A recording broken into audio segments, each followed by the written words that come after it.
2000 AD had long passed. One who remembered the celebration sat quietly staring out over the empty tundra. The stillness of the relentless sky seemed strange on reflection, but you got used to it. The figure stirred, still in deep thought, and gazed into the engulfing shadows. Then, as if gently caressing the memory of an old friend, it turned slowly toward the light. A strange bird, awkward and enigmatic, flew across the dying sun, cried out faintly, then disappeared into the confusion and wilderness beyond.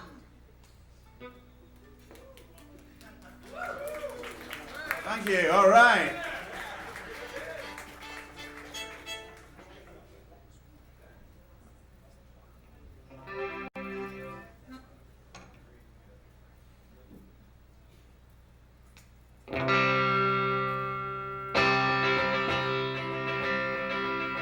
His grip is not frozen in one old G chord, looking for pals and for parties. With luck he might make it without losing his way, the return of the golden guitarist. His eyes are as flat as an old 45 that somehow never quite charted. And out of his mouth spews vinyl and wax, the return of the golden guitarist. It's time to come clean, to come back again. Time to get back in the harness, whether stolen or lost, but now he is found, the return of the golden guitarist.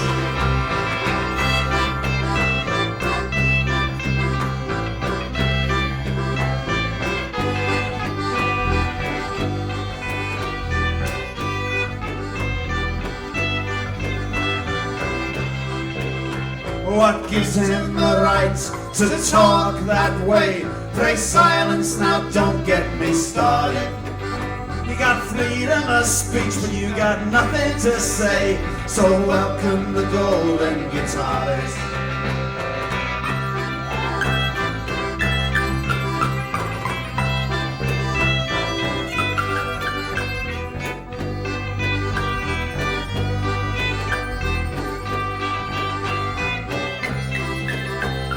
His eyes are as black as an old 45 that somehow never quite charted.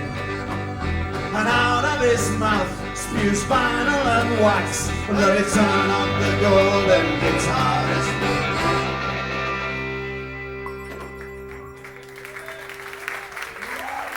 Thank you. We are now going to read some sections from the novel that is contained in this book, the purpose of tonight's party. Chapter 1, page 1. He lay on the bed naked, his sinuous, muscular, biply bongly and extolled. Page 2. Beads of lapping sweat on his gunnels. What a strange, long trip it had been. The walls shuddered, the floor trembled beneath. Outside the window the night raged. He remembered the blue banana. The thuds and beats still rang in his ears from a night of love. But his nocturnal companion had vanished with the approach of dawn. The kettle began to whistle shrilly. The man outside in the shrubbery punched a phrase and a number into his digital diary calculator. Roger. Shafts of sunlight on dewy buds. Before it had all seemed so easy, and then somehow the rules had changed, slowly, subtly. But you can't hold a lid on an oil gusher, even if you're John Wayne. Animal inside and out, hungering and doing stuff he shouldn't. The phone rang, sounding ever more urgent with each ring. He picked up the receiver. The line was dead. R.I.P. For a wonderful second, he soaked up the white noise static and hung on the end like a Christmas bauble. This time he knew they would nail him to the bloody cross of their perverted desires for sure. But he was going to go down, kicking and screaming.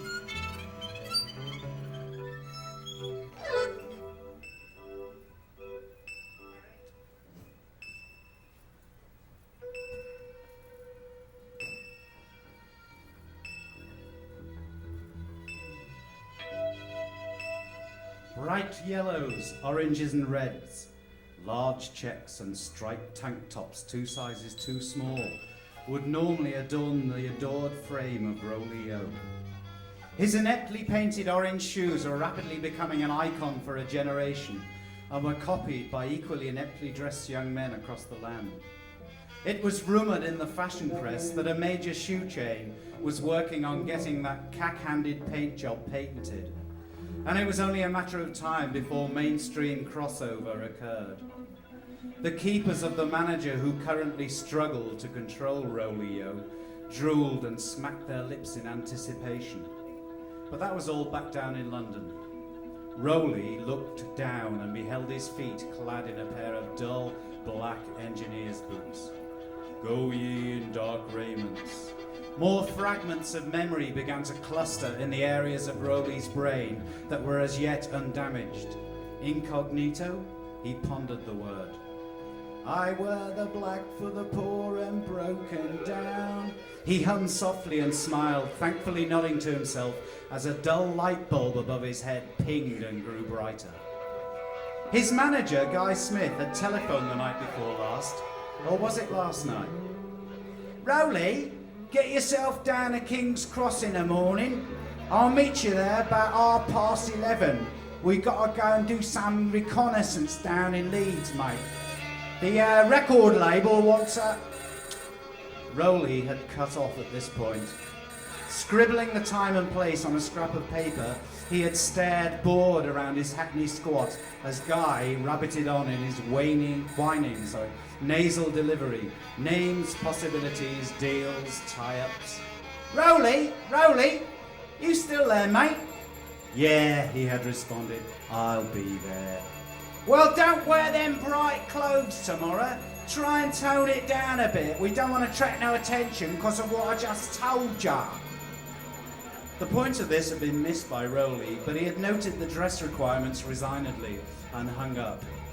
Later, Janie, whom he shared the squat with, and who kept him supplied with drugs and political advice, had talked about Leeds with some convincing authority. Wear black clothes and shades and you'll blend in no problem, she had said. Rowley had refused the wide-brimmed black felt hat. Nothing was going to cover his shock of spiky yellow hair. But Janie, being the only person he could trust these days, the only person who didn't seem to have some kind of nervy agenda on when speaking to Rowley, he conceded on the rest. If only to keep that fucking wanker, Guy Smith, quiet. Guy Smith? Where the fuck is he? Rowley started as he stared mournfully at his black-clad image. How the hell was he going to make Leeds sit up and notice dressed like some extra from some crap country band? He struggled to drag his mental focus from his perpetual subject, Rolio. Guy had all the money. Guy had bought the tickets, booked the seats, bought the beer. Guy had promised to sort some coke out. Now the selfish git had disappeared. Bastard! Bet he had the coke all the fucking time and now he's done a runner with it. But this was not the case. Something far more sinister had caused the disappearance of Guy Smith.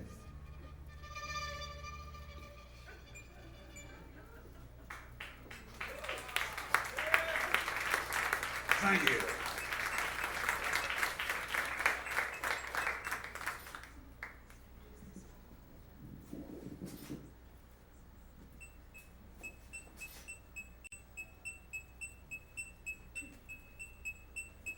Susie was pissed again. The wine gave her a warm, heady feeling. She looked at her watch and remarked on the time being only 10:30 in the morning. Pubs are open, she thought to herself, as she poured out another pint of South African Cabernet Sauvignon. You can't drink enough wine. More wine, Vicar, she snorted into the glass. Sometimes when I take acid, I think I'm back in Bellevue House. Billy was off on one and nobody was paying any attention as he ranted away. Bloody bastards. They'd lost all track of time. The floor was littered with empty cans, roaches and small scraps of paper. She saw some human hair. and what looked like skin ground into the carpet. It could be hers. She couldn't really feel any part of her body very well. She was a huge piece of fleshy meat ripe for slicing. There was no sign of blood, just a few new bruises on her legs. No pain. I'm off.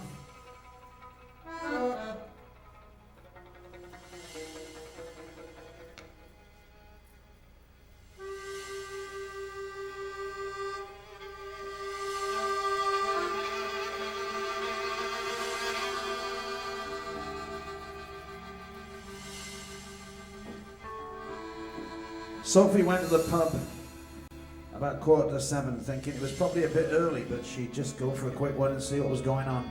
Usually ran into someone, even if it was just Jake and Tez looking mental in the corner, whispering to pretty skinny girls in bright shapeless sweaters with great wadges of scary black and purple eye makeup and bleached hair, quaffing huge pints of Tetleys, chain smoking and sneering, shrieking suddenly with laughter and arguing about what bands were on at the Poly and whose new single was fucking Cop Out and who'd lost it the night before down the phono and thrown up on the bus and got off with Andy because his boyfriend was in London for the weekend.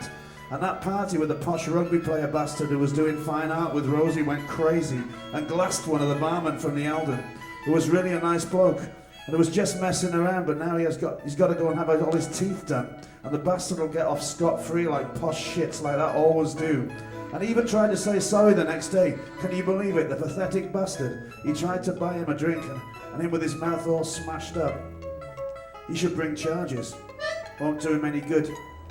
Did you hear the Slit session on Peel last night? Fucking nice, it was okay, giggle. And stare as a tall man with bushy eyebrows and a green anorak prods a young Asian woman clumsily in the shoulder so she spills her bit of lemon on her skirt. Well, it's astonishing to think that the British governed India with 90% Indian troops at the height of British power. There were only 150 British there. They were just exploiting conflicts among the various local factions divide and rule. It's the same today. Oops! And then apologies profusely.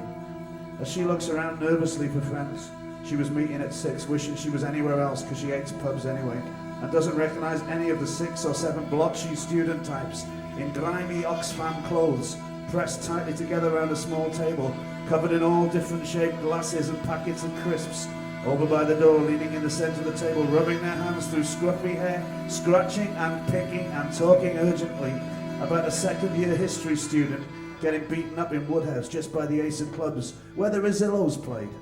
And now they let the NF into punk gigs down in town, and they used them as recruitment centres, and there are even Nazi bands doing gigs in South Leeds. Do what? And the landlord of one of those pubs by the railway station had a party for Hitler's birthday in an upstairs room, and how Mark and Pete had stepped in and saved some townie lad who was getting kicked in by these NF guys outside Barbarella's last Tuesday. And as they dragged him away, he thanked them through broken teeth, saying, "The trouble with this town is it's full of Nazis and Jews." And Pete went bonkers and just shoved the little wanker back into the thick of it and felt like crying. And how Sandra's brother Johnny had seen the guy who was head of the local NF in the New Penny watching the drag acts and snogging some skinhead. And what's that all about, for fuck's sake? I met his sister, she was really nice, believe it or not, but he needs killing. And they've been threatening people outside the student union the night before, and they're down Ellen Road every Saturday leafleting and selling their shitty paper. What, you went down there? It's like fucking Nuremberg, man. And the team are shit. Well, they should have made Johnny Giles manager as soon as Revy left. Who? Because Cluffy told him how the only thing they'd ever won was because they cheated. He was right. Get stuffed. And the board couldn't take that. And just wait and see what happens if Thatcher gets in. She won't, she fucking will. Well, it might be the best thing because people won't put up with her for more than a year. That's bollocks. They won't, you'll see.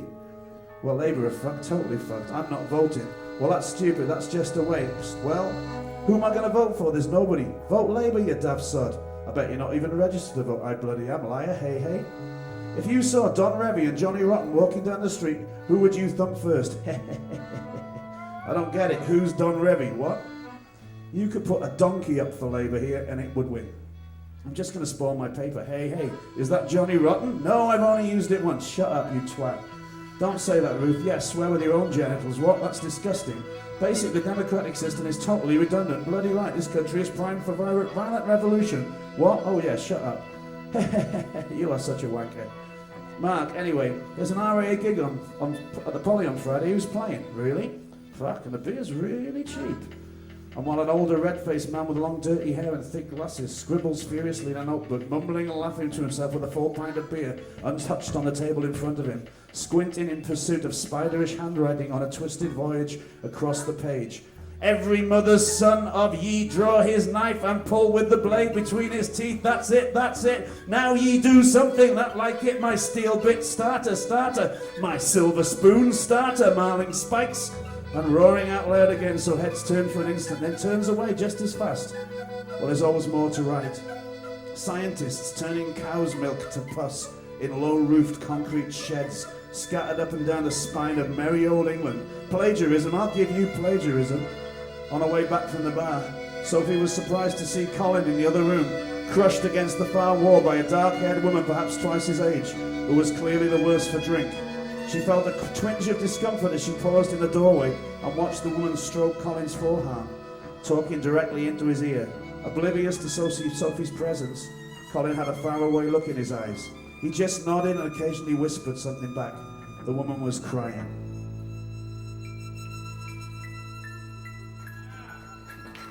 Aadam, you.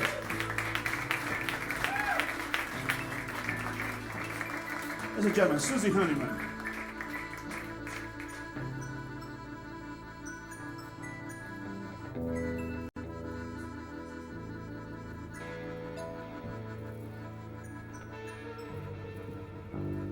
Wake up 1 minute late, miss your bus that only runs every 10, miss the train that only runs every hour, miss the plane that only goes every day. The starlight hammered down through the crisp West London night, and a cider-drunk tramp staggered in slow motion, as if picking out the steps of some ancient, complex folk dance, stumbling after the red glow of a cigarette. The cold crept up on the straggling queue, and their thoughts turned to summer, coal fires, and urination. They're only letting folk in as other folk come out. It's packed in there, must be, said little Tim as the backstage door burst open and a spiky-haired figure in a yellow tank top, crudely painted red shoes and odd socks sank to his knees on the pavement amidst a cloud of steaming perspiration. Who's that? Croaked Sophie, her voice sounding weary, barely audible over the muffled, disjointed threshing that emanated from inside the pub. Get it up, Rolly! Grunted a tall youth with a double diamond beer mat dangling from one ear. The figure on the ground shuddered, let out a long, low moan. Yeah, get it off your chest, laughed another. That's Rolly-yo, singer out to Noodles, said little Tim. He's bloody mad, him. Is he really the singer? Asked Sophie. I'd really like to talk to him. Why? Said Colin, sneering as the crumpled form below made a snapping explosion of sound, jerked his chin forward and splattered the pavement with warm red juice that evaporated into billowing plumes of vapour before their eyes. A cheer rang out. The line moved forward as 3 or 4 punters were admitted. Rolly-yo brought his sad yellow eyes up to meet Sophie's, grinned inanely through dripping lips. Tiny scraps of vegetable clung to his straight white teeth as he spat into his hand and rubbed it through his matted yellow hair. Staring at Sophie, he blinked. Who are you? She whispered. I'm Rolly. Rolly-yo. He bellowed operatically. Rolly-yo! There was silence. You could hear a safety pin drop. As the crowd moved forward, the singer turned tail and sprang back through the double doors with Sophie suddenly in hot pursuit. Colin propelled himself after her, dodging under the muscular forearm of a bouncer, but little Tim was not so lucky. The dull thud of human meat on his temple sent him plopping rightly down into the dark lake of chaos that opened at his feet. He'd missed the flaming boat this time.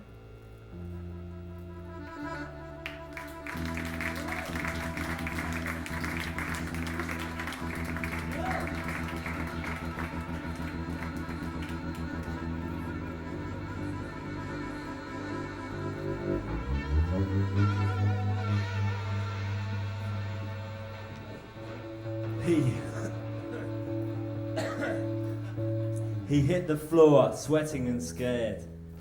He was in a straitjacket. He was tangled in his stained sheets. He was thrown into a bright white cell. The hard light of a November day burnt into his dull pain. He waited for the terrible experiments to resume. The nightmare faded as his raging thirst increased. He moved stiffly, and stretching his arm upward, he saw a curious red mark. Oh fuck, I must have burnt myself or something, he sluggishly thought. But there was no pain. In fact, the skin seemed somehow softer, more sensual. He inspected the mark more closely. Phew, really weird, he breathed. The mark seemed to spread and form a shape which resembled a rather clumsy-looking bird, almost hieroglyphic in appearance. He put it down to his oncoming hangover, groaned, farted, tried to rise, then decided to crawl to the bathroom. On arrival, he dragged himself up by the sink edge to sit, trembling and cold on the toilet.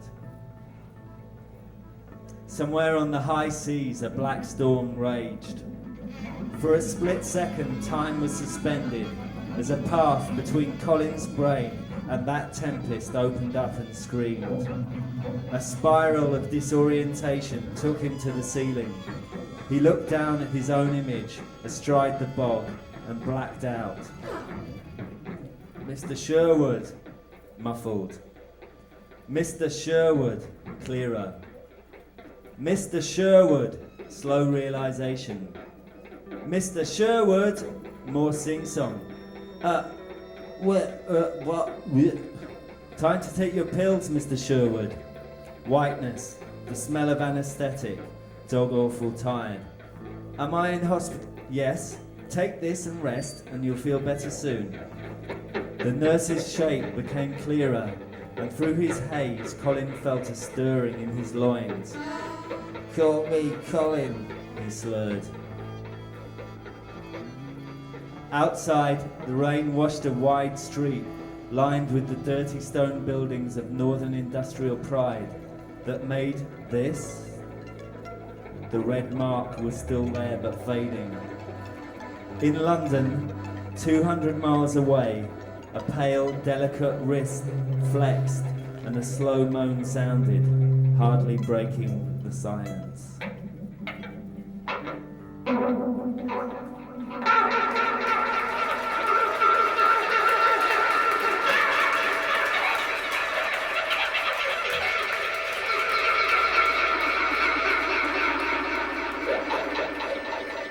Get 'em off, you puff! Show us your willy then, darling! Anyone got a microscope? He was being jeered at by foul-mouthed sea nymphs. He couldn't deal with it at all. He was experiencing a moment of genuine crisis. What if we were, gay? He couldn't let anyone see him like this. He was afraid they'd be getting out of the water soon. Blindly, he stumbled back up the pathway from the beach. Sophie would normally have been more sensitive, but she was too far away and having too much fun to realise just how upset Billy was. He disappeared into the gorse at the cliff top and was forgotten. Where's Jeff got to, huh? Sandra? Hope he's alright. You don't want to be worrying about our Jeff. He once told anyone he's from the channel, and everyone believed him. I think he even believes it now. Iggy were gone for miles. It's getting a bit cold for me. As she was clambering out the water, Sandra was shocked to see a naked blonde-haired youth making his way around the edge of a rocky outcrop, and almost fell back in when she realised it was Colin. As she stood there momentarily, incapable of speech, Colin waved casually, as if it was totally normal to bump into your friends standing dripping and naked on a deserted seashore. Sophie found her voice first. Colin, what the fuck are you doing here? And weren't you wearing any clothes? She trailed off, suddenly self-conscious. It's alright, I'm tripping, Colin replied cheerfully. Got any beer? I could murder a pint.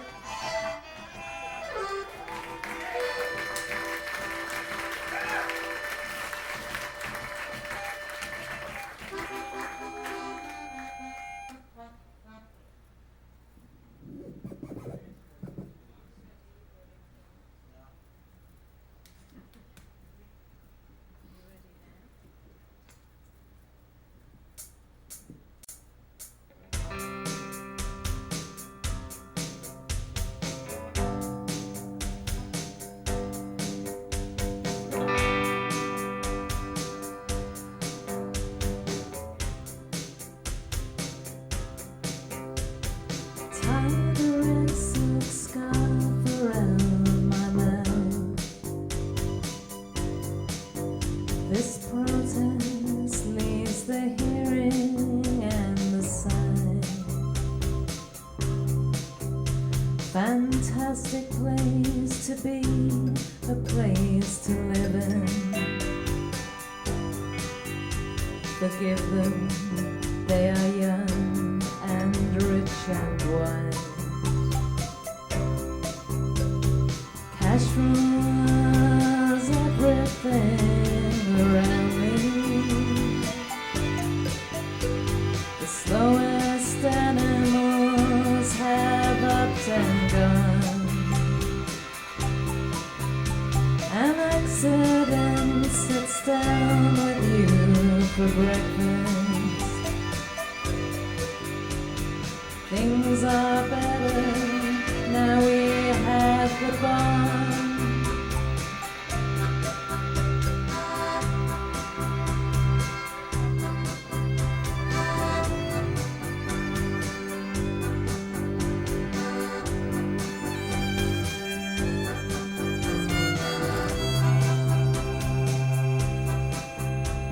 A stranger pulls the white sheet from your body. Clutches tap the rhythm of a song. An accident sits down with you for breakfast. Things are better now we have the bond. Lovely girls slip slowly into the boys of summer scattered all around. We thought we were natural survivors. Forgive me if I go out with a bang. Tie the red silk scarf around my mouth. This protest leaves the hearing and the sight. Fantastic place to be, a place to live in. Forgive them, they are young and rich and wise.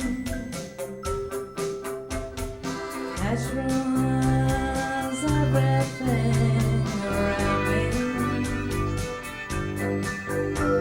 The slowest animals have upped and gone.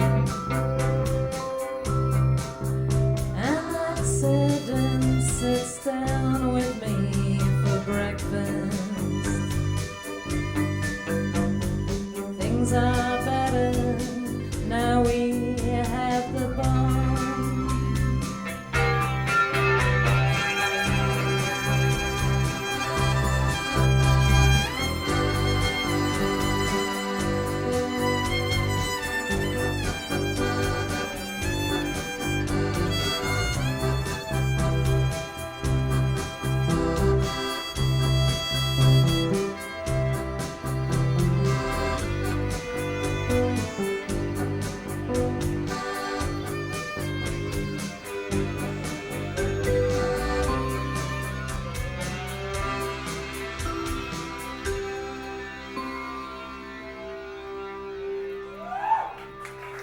Thank you.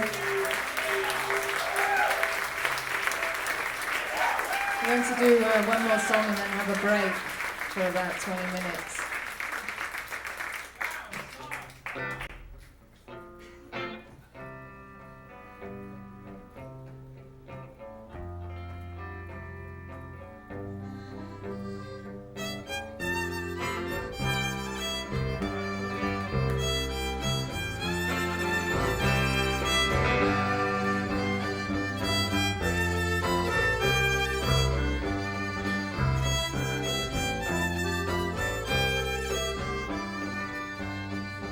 The dance floor's nearly empty now. everyone's gone home. We're fragmented and broken up like love affairs. And as if seeing you for the first time, something whispered,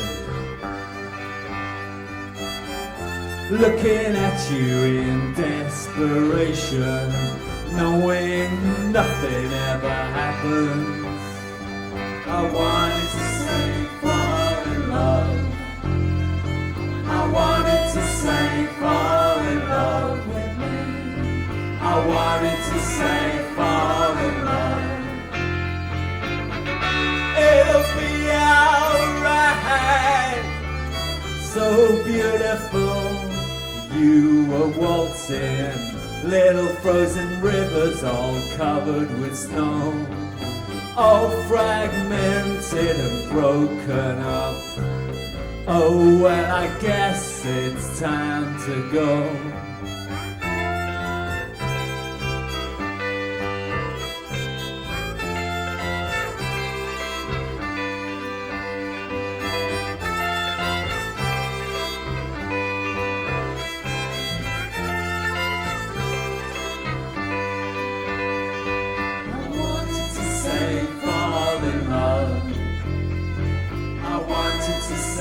Fall in love with me. I wanted to say fall in love. It'll be alright. Beautiful, you were waltzing, little frozen rivers all covered with snow, all fragmented and broken up.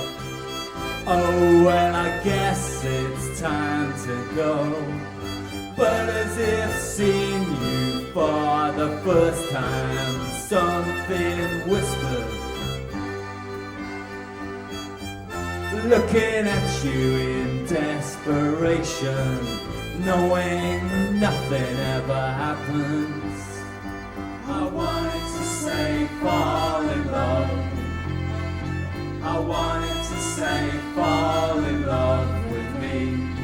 I wanted to say fall in love. It'll be alright.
Thank you. We'll be a break for a while.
bury your dead high on barren walls.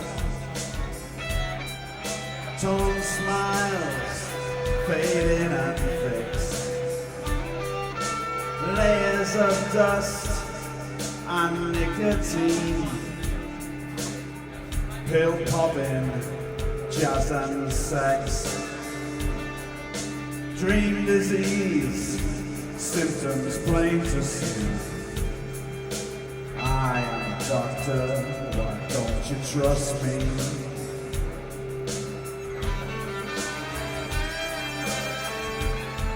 Can we get a little bass guitar up here, please? There's lovely Sarah on the bass guitar.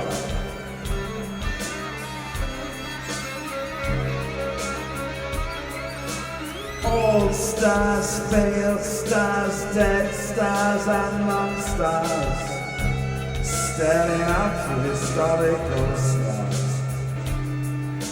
Cornball visions through crocodile tears of a place that never was.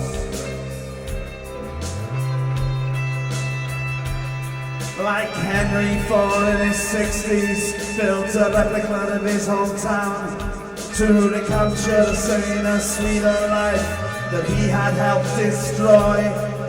Dream disease, symptoms plain to see. I am a doctor, why don't you trust me?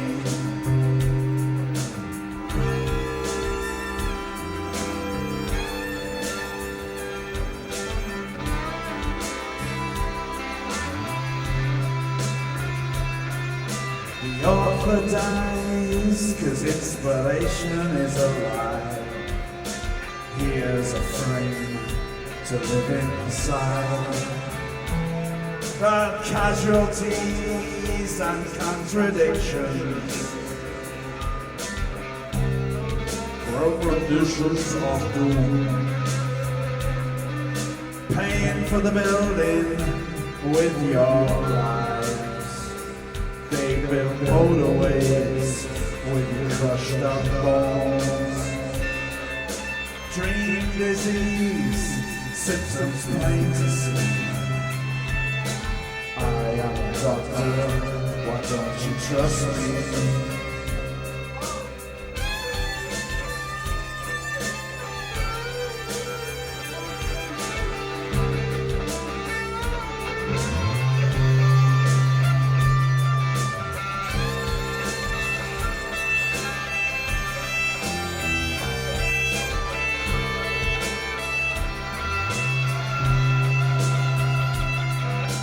Dream disease, symptoms plain to see.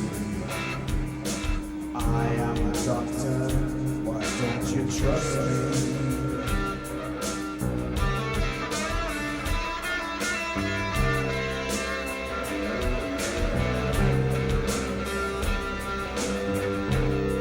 Take it away, Tommy.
drummer, Jimi Hendrix.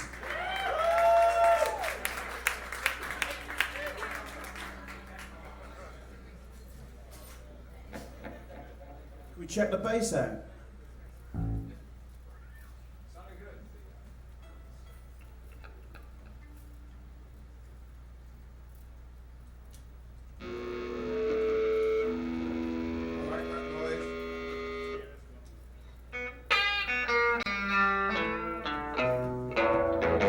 Exploration into history with a twin demon horns of optimism or nostalgia, acknowledging the primary of the moment and the flesh.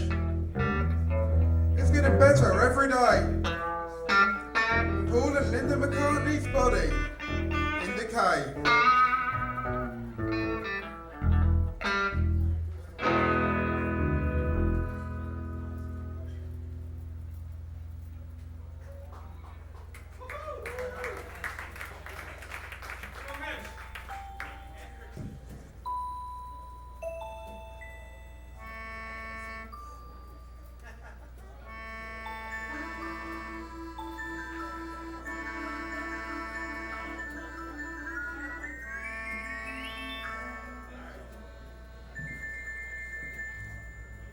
Letter from Lesbos or Leeds. Dear Mekons, it's been so long since I wrote to you last, but time here refuses to be marked. Our watches have stopped and our diaries were carried away by wild dogs. The days seem to run into each other, and the memory of Leeds is merely an apparition that visits me during the dark hours of hangovers or menstrual cramps. I'm sitting here on this black sand writing this letter and thinking of you all with great fondness, gazing out to sea as the waves caress the shore. On the beach, traces of sex are just legible, rubbed and smeared like hieroglyphics, empty bottles, pink bikini bottoms, and the silvery flashes of condoms catching the light of the moon as it hovers above the water. This is a landscape of cliches. Everything is extraordinary, but nothing is unusual. Today, for a change, I woke early. The room was black with snoring as I fumbled for my Zeresat and washed it down with last night's ouzo, dressing and swallowing and cursing until I was ready to go out. Now, I'm not a morning person. You know this, I know this. Yet here I was as the day cracked open, the last stars lingering in the sky as the sun crept up behind them. Here I was heading for the sea. I tiptoed over the rubbish and met the first wave head-on, running straight into the cold grey water with no messing around. No paddling or squealing or lifting of skirts. No audience, no point. And let the water sweep me from my feet. No metaphor will do here, no simile or sideswipe will suffice. Gore Vidal is right, nothing is like anything else. I'll just try to tell it like it was. I know you'll believe me.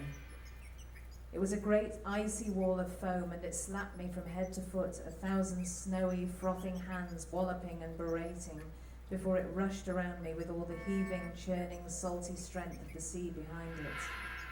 I swear to God there were mermaids, Nereides, Poseidon and his white horses, the lot.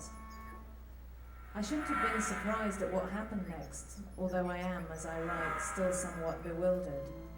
My gender washed off. What is gender?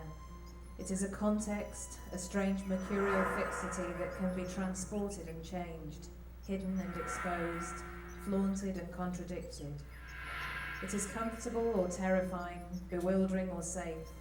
It is the thread in the maze, the crumbs in the forest, perilous, fragile and untrustworthy, but always immutably there. What is a girlish blush without it? What is a manly stance or lipstick mouth, a sequined bra or a leather shirt? How can these things speak without gender's fickle tongue to collude with or argue against? Where is the frisson of androgyny? What meanings have our desires? Gender is the toy that we play with, and without it our nursery is a cold and barren place, inhabited by shades and echoes. Without gender we are struck dumb. Nothing is wrong and nothing is appropriate. No longer normal, no longer strange. I came out of the sea invisible, beyond judgment, beyond praise. I stood on the sand until the sun filled the sky and dried my clothes to a hard, salty sheet. I wasn't Ken and I wasn't Barbie. I was neither Peter Pan nor Wendy. I wasn't Sonny or Cher or Minnie or Mickey. I looked beneath my top and saw only flesh of the quietest, most untouchable kind. I was unspeakable but not grotesque, unknowable but not mysterious. My body was silent and closed and void. The day has passed as days do, but I've wandered through it like a ghost. At lunch, the waiter's eyes glided past me as he served me my food. Ladies' fingers and swooning imam, lips of the Virgin and fried pig's balls. Priapic sausages passed my lips without a titter. Bowls of melons sweating out their fragrance beneath the sun raised not one smile, and figs split and oozed indifferently as I put them to my mouth. I was, as they say, a stranger in a strange land, with a tongue that could taste but not talk, so I drank. Bottle after bottle of cold Retsina came to the table, the glass perspiring in the heat. I drank with a vengeance. I drank like a worn old scriptwriter battering at an old typewriter on a studio lot, trying to make a story that could be understood, struggling to churn out a period romance, a boxing gutbuster, a feel-good comedy or a hard-boiled gangster's tale. With each glass I could see the crumpled paper hit the bin. I had opening lines, but I had no longer a plot, character, dialogue, or denouement. My drunkenness was like a coat that didn't fit. I crossed no boundaries, for I had none to cross.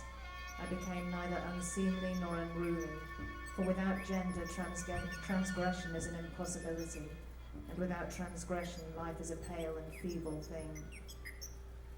To be truthful, the rest of the afternoon is a mite unclear. I know that I drank some more, stopping at tiny bars for glasses of milky hooch, wandering from gift shop to gift shop filled with a great sadness as I fingered I Love Lesbos t-shirts and plastic pre-Socratic fuck-me table mats. Nothing mattered and nobody minded, and I drank and shopped and melted half from this world into another lonely place. At some point a tiny pink Sappho in a snow shaker caught my fancy, but as I turned her she looked away unseeing as the little white flakes tinkled down to her little gold feet. Bittersweet, bittersweet. But there are no contradictions for me anymore. I cannot be shaken, nor can I shake. I went back to the beach and lay on the hot grey grit amongst Germans and lolly sticks.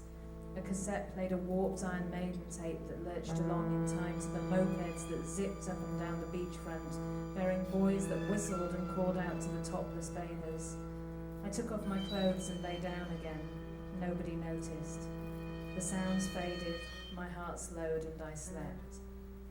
It was perhaps an hour ago that I awoke, the beach empty and dark, and the sky glittering overhead. I lay for a while listening to the distant music of tavernas and cocktail bars which drifted by, as muted and as soothing as Orpheus's lyre. My bag was beside me, and I took from it a cigarette and a Sappho snow shaker, lit one and threw the other into the sea, watching it sparkle and splinter the shimmering surface of the moon's reflection like a mirror ball from heaven's disco.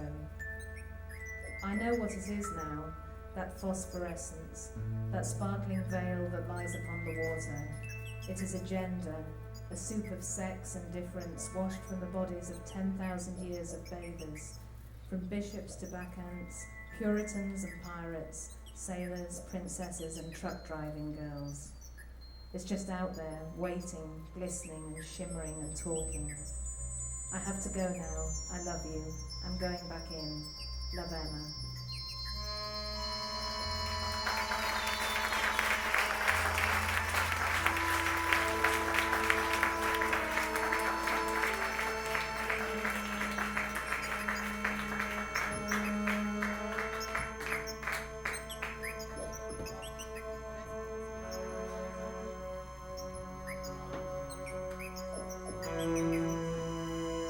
Bourbon Levinsky to Sophie Bourbon, summer 1995. Mum, or should I say Mother Jones, thank you to CD Not. Why does this not surprise me? Sorry, did you send it? Oh no, you couldn't have. I wondered why there was no note. I got nothing to play it on, so I don't need to hear it anyway. Last night, one of the dogs died, so I'm a bit upset. Maybe I'll go back to Mexico. Sounds like you need a break too. Leave. A kiss, kiss, kiss.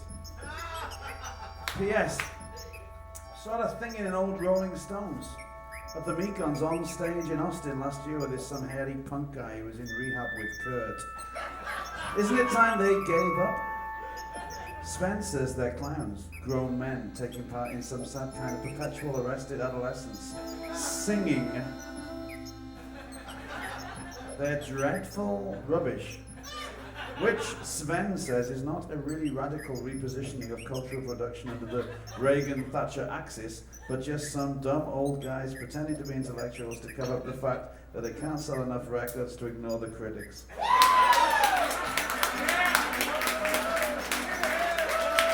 So fuck you. I remember that time in Chicago when you were such a bitch and it still hurts. Don't bother to call, we haven't got a phone. Anne Bourbon Levinsky to Sophie Bourbon, August the 23rd, 1995. Nice joke, Berry Garcia. Fuck you. Nice to see the joke is always on me. Hope you had a good laugh at that one. You're always such a cynic, such an empty ship with your soggy cargo scattered across the ocean floor while you continue to float on uselessly marinated in your own sad poisonous bile. Sorry, but I mean it. There is a hole in your ship and it is Jesus-shaped. Please think about it before it's too late. You can't just go on like this, can you? Where next? Iraq? You're like the Ohio honey hunter who, seeking honey in the crotch of a hollow tree, found such exceeding store of it that leaning too far over it sucked him in, so that he died embalmed. I will pray for you in your life of pointless excess and loveless perverted coupling. Yours, Anne.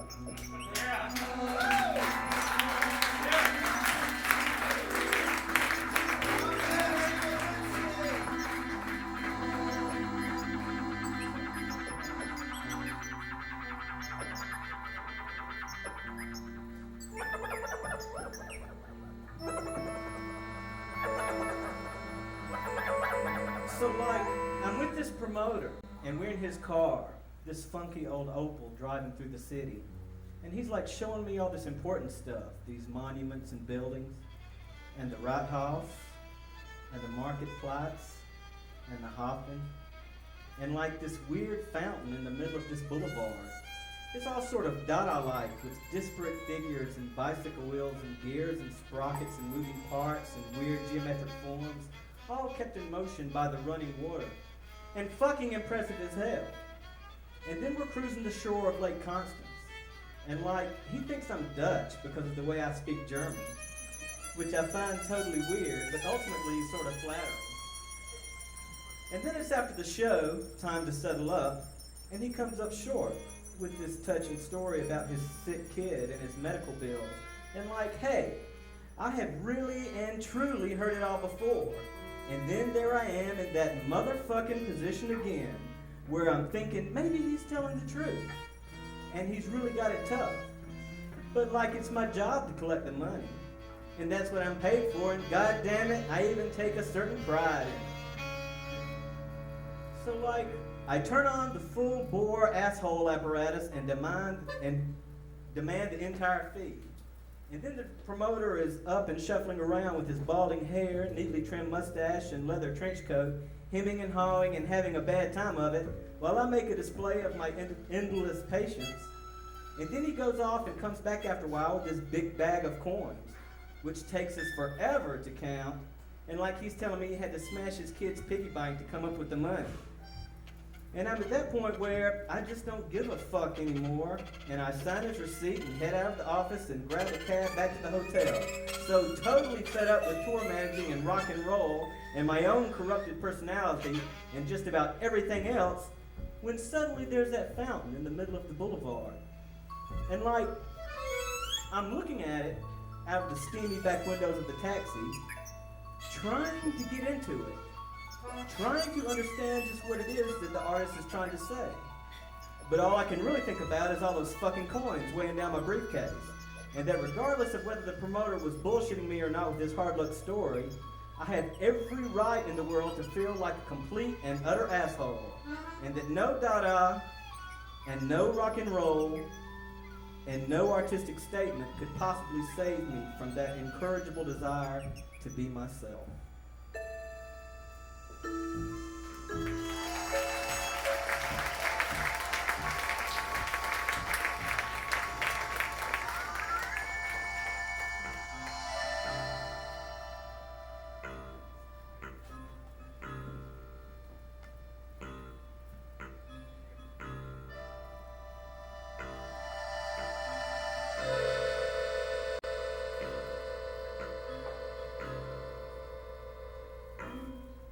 Bourbon, Livingston to Sophie Bourbon, August 1st, 1986. Dear Mom, don't call anymore. I can't deal with you and all your bullshit right now. After all we talked about, I can't believe you treated me like that. Where shall I start, or should I even bother? Yes, I'm old enough to get the bus from downtown. Okay, you were busy, drunk, so you couldn't meet me. Yes, I mind sleeping on the floor with a bunch of ugly, wasted people I don't even know, shouting all night, crashing into each other, playing stupid hillbilly music, doing drugs or whatever. Yes, I wanted to talk to you alone. It was so disgusting. I was scared to use the towels in case I caught something. I was just using the corner of one to dry myself when some big drunk stumbled in his filthy underpants. That guy asleep in your room, where was he from? I couldn't understand a word he said. Your pillars are ruined, all stained with hair colour. And the Weasley one who was tape everything, and the stench, and those plastic containers full of green God knows what. What's up with that? Couldn't they just pay for a hotel? They're using you. How'd you expect me to feel? Yeah, that's my mom's house, the one with the hammer and sickle hanging in the window. I never asked you for anything, and you dare to criticize my life, my politics, while you throw your life away on some booze drunk? Can you imagine what it feels like to be called a little motherfucker by your own mother? I just don't get it, Mum. What are you doing?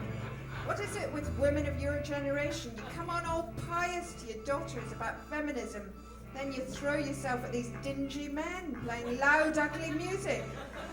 And don't tell me there are women in the band, that won't wash. You and I know what this is all about. Don't call. I can only imagine what Dad would say. Does he know you're like this? A.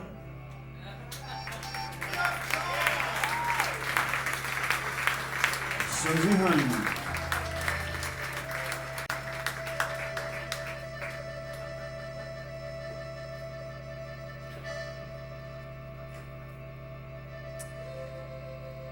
Contribution to a critique of the political economy of rock and roll.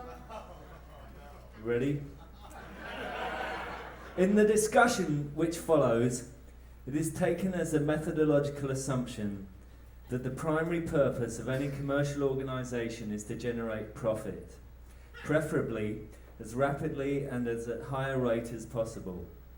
The theoretical estimates of potential profit, together with comparisons made against the performance of broadly similar enterprises, in general form the basis for the assessment of an organisational performance and achievement, and the rewarding of key officers. However, to date, no precise and consistent definition of the term profit has ever been produced.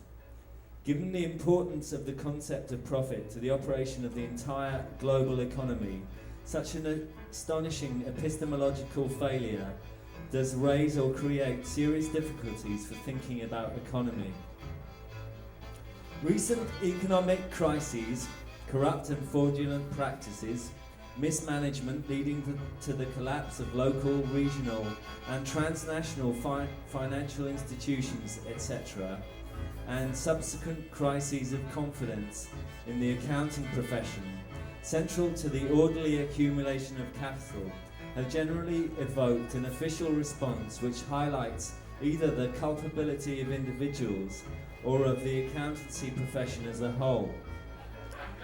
Alternatively, it can be argued that the problem is more fundamental, that the discourse of accountancy is epistemologically incapable of providing a clear definition of profit. Due to its origins in medieval theology rather than any scientific discipline, such thinking predates economic science and constitutes a philosophy of wealth in which there is no room for the concept of production or of wealth creation. Since the absolute quantity of wealth in the world is fixed and known only to God, wealth cannot be created but merely transformed from one state to another. The philosophy of wealth assumes a static and balanced universe in which all things have their place. It is from this belief system that the concept of balance derives such crucial importance in accountancy. It is also the source of the profession's ambiguity regarding the concept of profit. Since, under such a system, profit is epistemologically impossible and therefore heretical. This lacuna in the conceptual armory of modern economics should be kept in mind in any discussion of economy.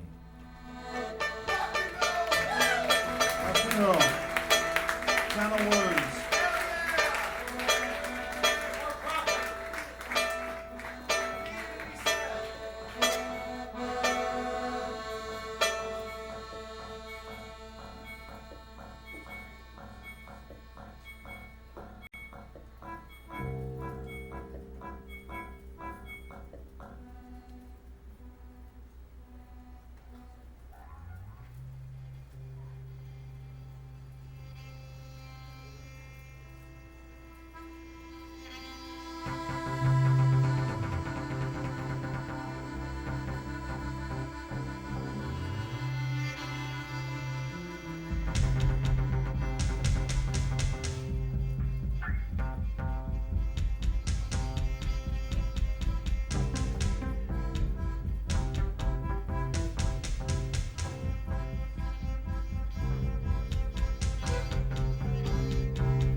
Been in a fight. How come for me everything turns out right? Turns out right. When it comes to broken bottles and they call the stretcher boys, I'm always in the toilet, missing out the noise, missing out the noise.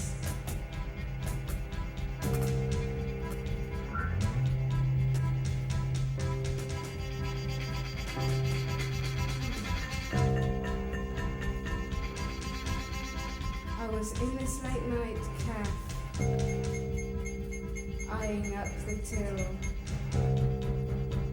when in comes the British police, getting their bacon grill, getting their bacon grill.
You're a smug bastard, aren't you? I learned it off of you. It's better a quiet titter, isn't it? You chucklehead.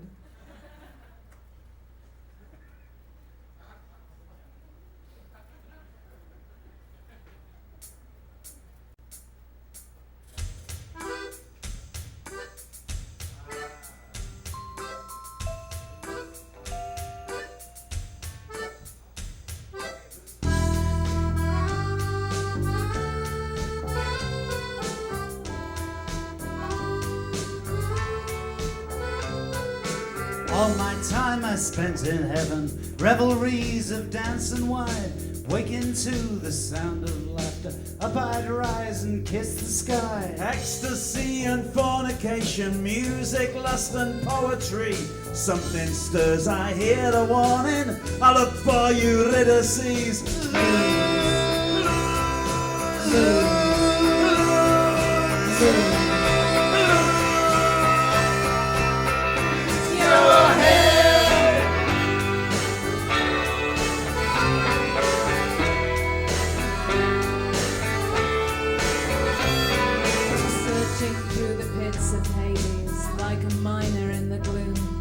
I seek out and find my baby.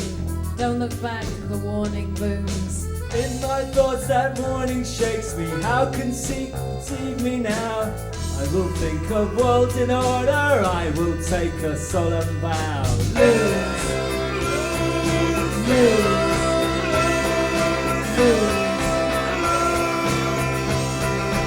Lose your head.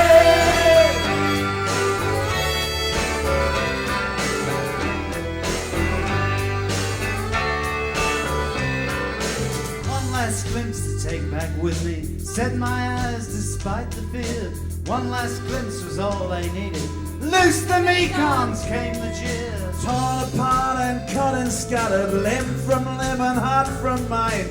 In the water, hear me singing, while my head spins through the brine. Lose, lose, lose, lose.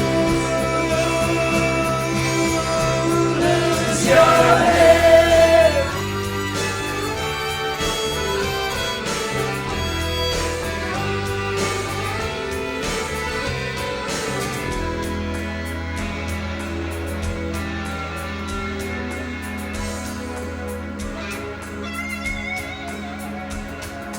I will teach them from my lesson.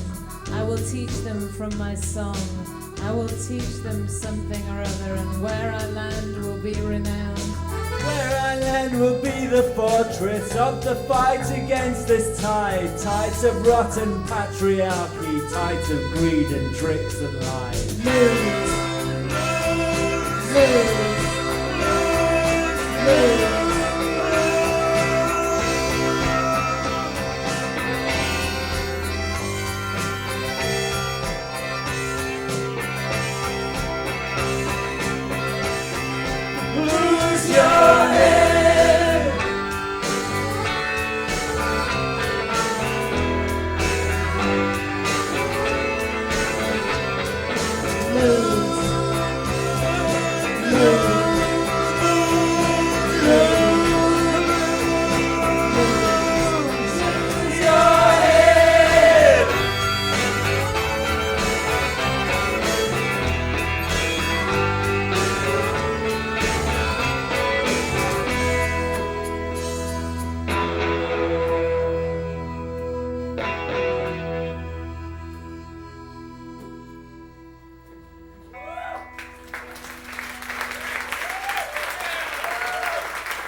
Turn the drum machine back up.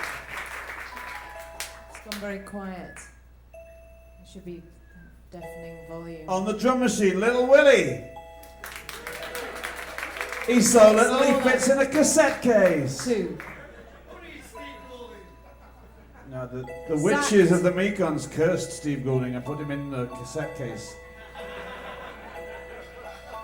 But they will let him out.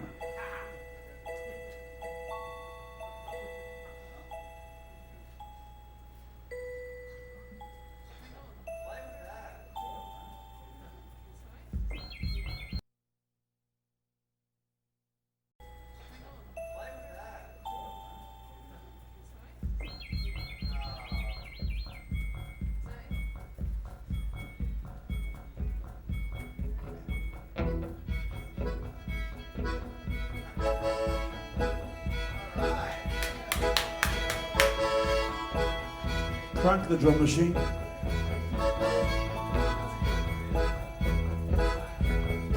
was waiting in the bar, where were you? I was buying you a drink, where were you? I was lying home in bed, where were you?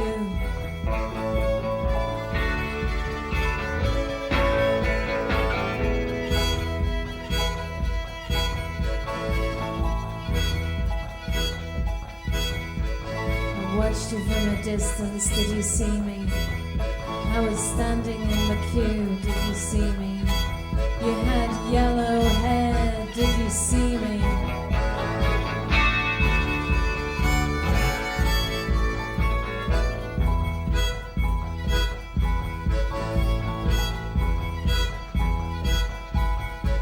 I talked to you all night, do you like me? I wanna find out what you liked and do you like me? Could you ever be my wife? Do you love me?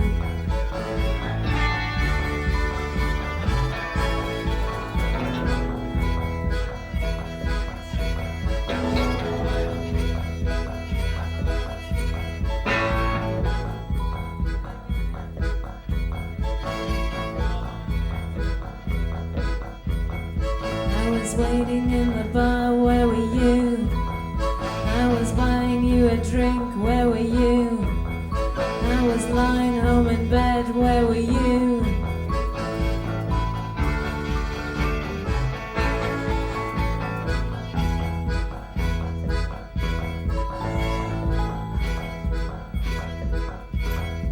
I watched you from a distance, did you see me?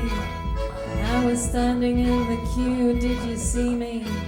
You had yellow hair, did you see me?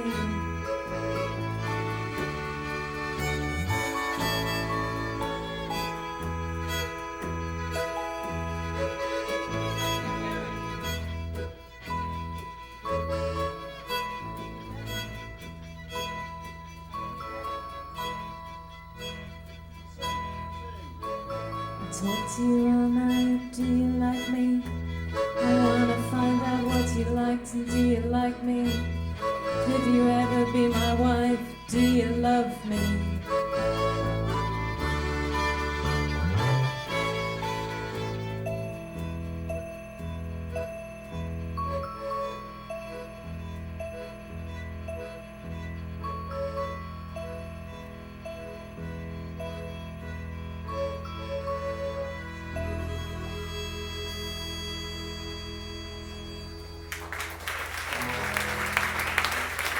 Thank you very much. Thank you very much for coming.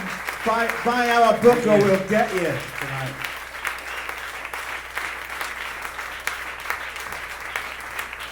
We know where you live. Buy the book. We know the names of your families. We have gasoline and we have matches.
One, two, one. And did those feet in ancient times walk upon England's mountains clean? It's wrong. And was the holy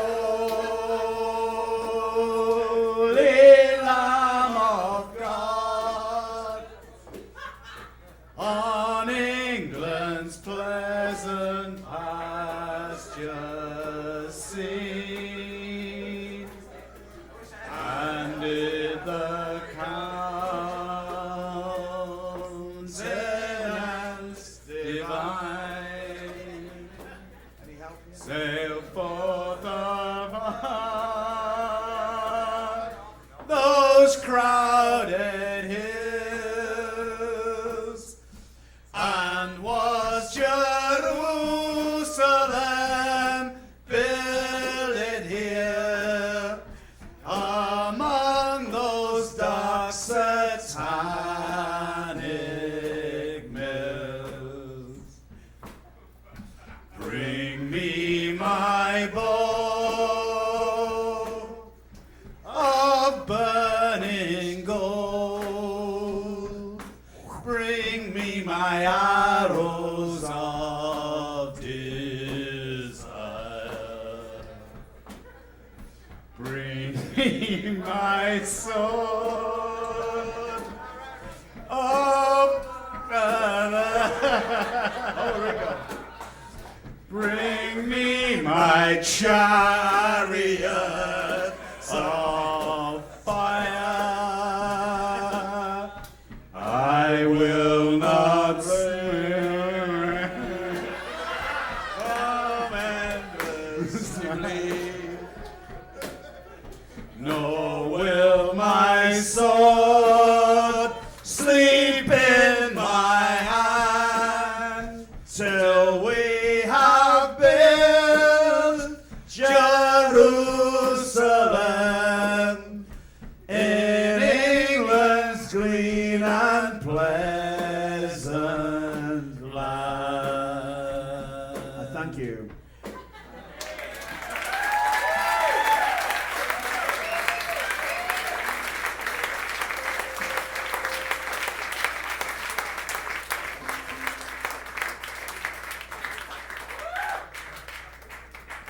We heart the Mekon.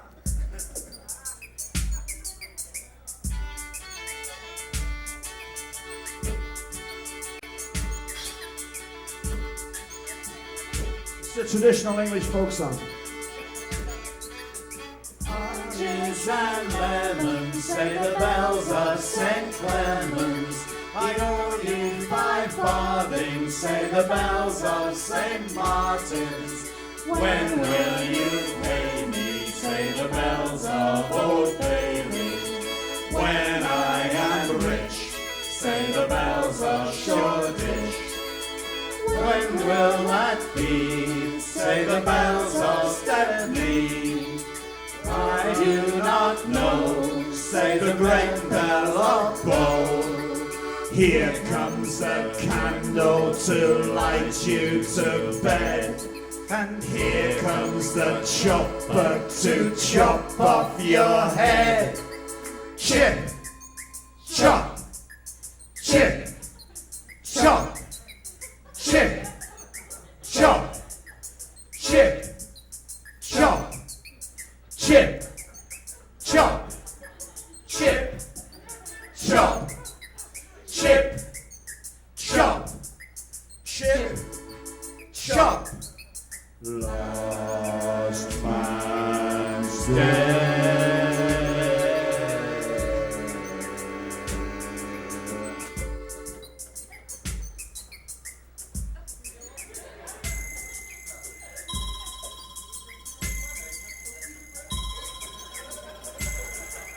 Thank you very much.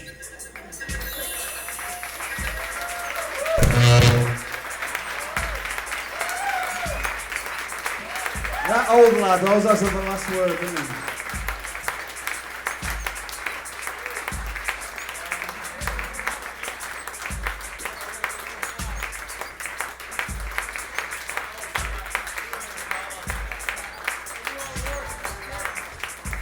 On the drums, Barry.